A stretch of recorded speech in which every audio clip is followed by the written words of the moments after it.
বাংলা নতুন বছরকে বরণ করে নিতে পুরাতন হিসেব চুকিয়ে নতুন হিসাব খোলেন ব্যবসায়ীরা।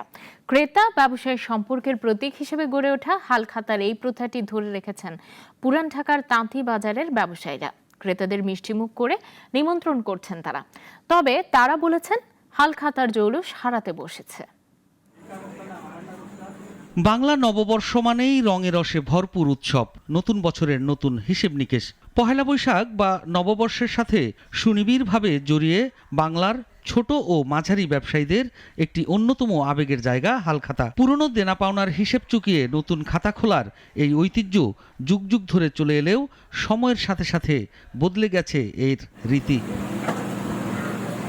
পুরান ঢাকার তাঁতিবাজার শাঁখারী বাজারে নববর্ষ উপলক্ষে সাজানো হয়েছে দোকানপাট। ক্রেতারা আসছেন তাদের বিগত বছরের হিসাব নিকেশ মেটাতে।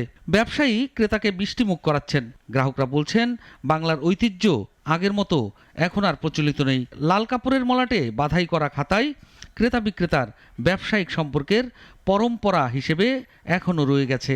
হালখাতা হয় মূলত ব্যবসার যারা কিছু বাকি রেখে যায়, থেকে যায়, যে একটা বছর বাকি রাখলাম, আজকে মিষ্টি মুখ করে সাবেক যে বাকিগুলি রয়ে গেছে ওগুলি পরিশোধ করে নতুন লেনদেন আবার চালু করে। বছরের প্রথমে আমরা হালখাতা করে থাকি কাস্টমারদের অনুপ্রাণিত করার জন্য।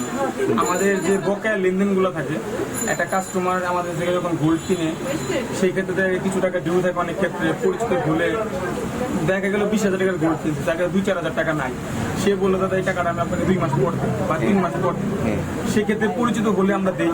ক্যালেন্ডারের পাতা অনুযায়ী সোমবার ও পঞ্জিকার হিসেবে মঙ্গলবার পহেলা বৈশাখ হওয়ায় দুদিনব্যাপী হালখাতা উৎসব আয়োজন করছেন পুরান ঢাকার ব্যবসায়ীরা।